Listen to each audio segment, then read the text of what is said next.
Hello everyone. Let me introduce to me by myself. My name is Donnell Arietegi, one of the guides working for rainforest expeditions. I want to share with you some information about this region, to get a better idea about where we are. Elevation actually 180 to 200 meter about the sea level. Population in Madre de Dios 141,070 habitants. And 111,474 habitants in Tambopata. Like the 1% of the population of Madre de Dios. We are the second largest region in Peru and the place with less population in all Peru. Madre de Dios region, it's divided in 3 provinces. Manu, Tawamanu and Tambopata. Puerto Maldonado is the capital of Madre de Dios region. The name come because one of the first explorer coming to El Beni in Bolivia, spending the overnight in the river shore, cleaning the place in the shore and with a knife, put his name there, Maldonado's was here. The name of this explorer was Juan Alvarez Maldonado. It is why expeditions late using the same place called Maldonado's Port or Puerto Maldonado. And when our government create officially this region used this name.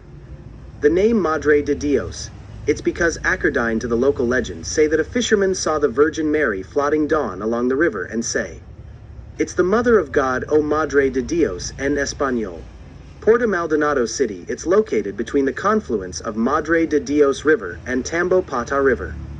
Tambopata River born in Carabaya Mountains and have 402 kilometers long. Madre de Dios born in Vilcanotas Mountains range and have 1,150 kilometers long.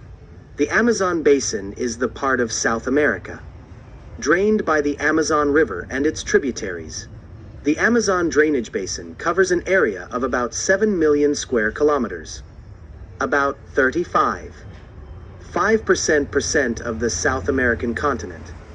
The Amazon has some 1,100 tributaries, 17 of which are over 1,000 miles long. It is located in the countries of Bolivia, Brazil, Colombia, Ecuador, Peru, Suriname, and Venezuela, as well as the territory of French Guiana. The Amazon region, it's very important for all species of fish.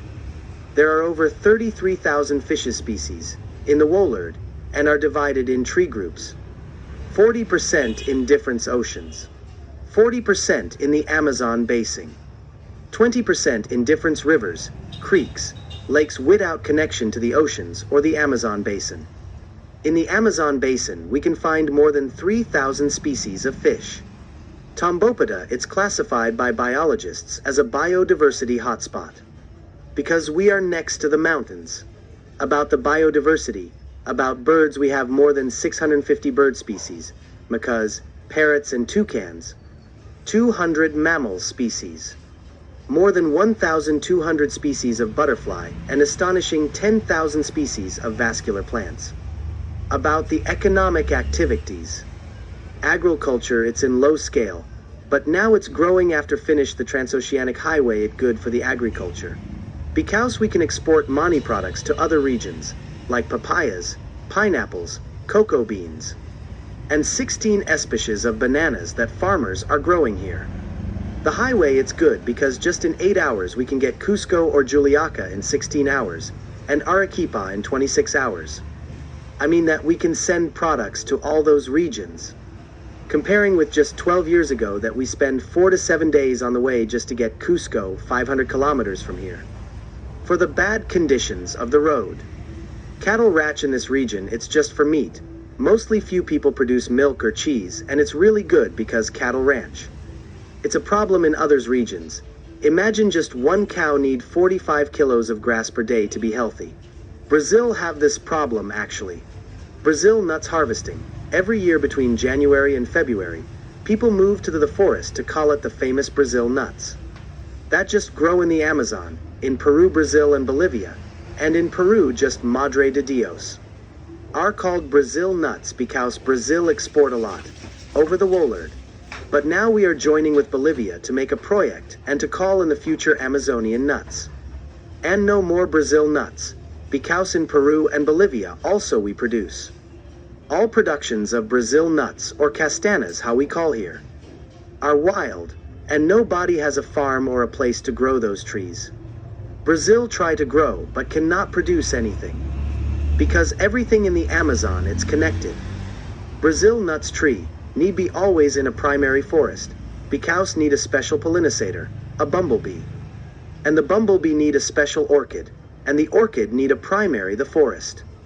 Because the smoth and pollution kills immediately the bumblebee, it why farms never produce any fruits. The activity it's very dangerous, because it's in rainy season and the tree produce a big fruit half-kilo heavy. And the fruits are fallen down like cannonball from 50 meters, and sometime kill people. And also, if we wait a couple more months, the wildlife it's ono the dangerous problem.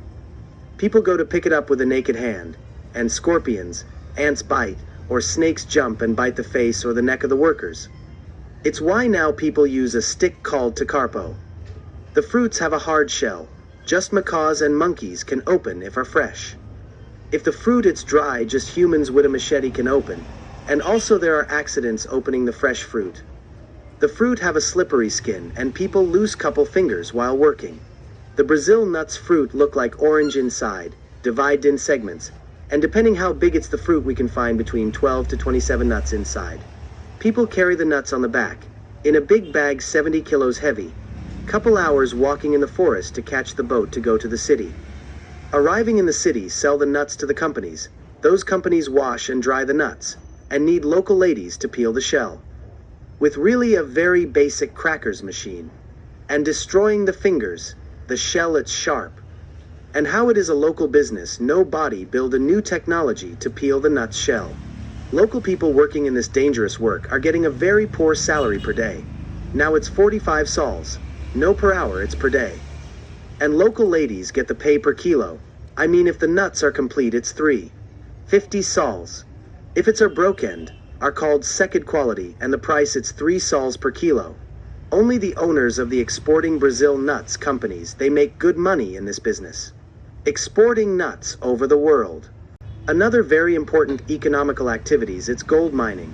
In dry season people build gold mining machines. With an engine and a big hose suck up the sediment from the shore and the base of the rivers. The gold in this region it's in powder, dusty no like other places in nuggets, and the extraction it's alluvial extraction. Mostly along the riverbank, the machine it's a hose and a platform with a carpet, it's how we're getting the black sand and the gold. Every afternoon workers wash the carpet and add quicksilver or mercury like amalgama. A year ago, Madre Dios export legal gold 18,000 kilos of gold. I am talking about legal gold because also there are illegal one. To get 1 gram of gold, we need 2 grams of mercury. Imagine the quantity of mercury that we have in our rivers. Multiply in your mind to get an idea about the problem.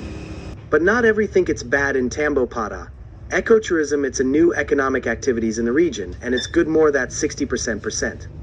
Of our territory it's protected. We have Manu National Park, next to Bolivia, Bawaja Soni National Park, Amaracari Communal Reserve, Alto Purus Communal Reserve, Nacional Sanctuary Pampas del Heath, Infierno Native Community Communal Reserve, and private's ecotouristic concessions. A good example of ecotourism it's our company, Rainforest Expeditions, because we are working in real ecotourism. I mean benefits for all people involved in the activity. Rainforest Expeditions has a joint venture with the native community of Inferno, descendants of the Ijes tribe. This community have 9,518 hectares of land, and 3,000 hectares it's the communal reserve. In this communal reserve it's running a project called Posada Amazonas Lodge. The first deal, it was for 20 years and the profits, it was 60% for Posada Amazonas and 40% for Rainforest Expeditions. In 2016 this deal ended. And now we have a new one. For 20 years more, and in 20 years the community will own 100% of Posada Amazonas. Now in this new contract, the profits it's divided 80% for the community, and 20% for Rainforest Expeditions. 95% of the staff working in Posada Amazonas are from the native community. Rainforest expeditions every year have a training course for staff of the new season. I mean, we prepare waiters, housekeepers, motor drivers, guides, and managers.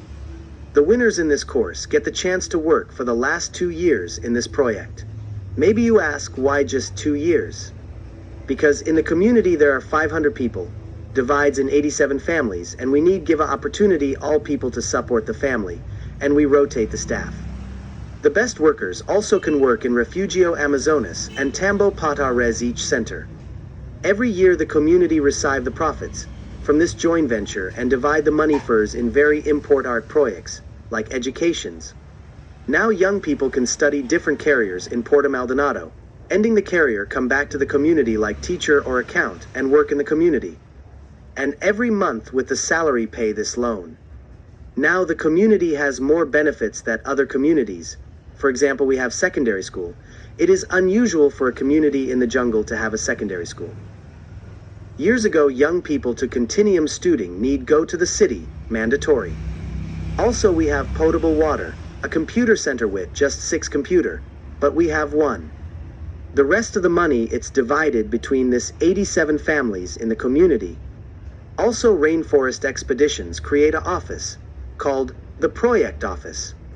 In this office we teach the people to use own money, because in the beginning of this project, we saw a lot people with $400 or 600 UDS in the pocket going to the bar, and then they said, I go to the bar while I am thinking how use this money, and we saw a lot drunk people during a week in the community. Now we teach the member of the community to create own project, fish farm, chicken farm, or implement a better life conditions. Maybe build a better roof, or pavement floor, get an engine or stuff like this. Also in Refugio Amazonas, our new lodge, we are working another projects, like Wired Amazon, discovering new species, and setting up Camara Tramp. To know more about the wildlife in the Amazon. To finish, let me say that part of your money that you pay for this trip, help us to support our projects, or if you go to Posada Amazonas, go to the local community. In Tambopata Research Center, our main project, it's the Tambopata Macaw Project. To study the ecology and behavior of macaws, and know how to protect macaws. Well, there are a lot to talk about this. We can continue talking later on, or do rind our activities to answer all your questions. Remember my name, it's Donnell. And me and my companions, we are here to help you. Thanks so much.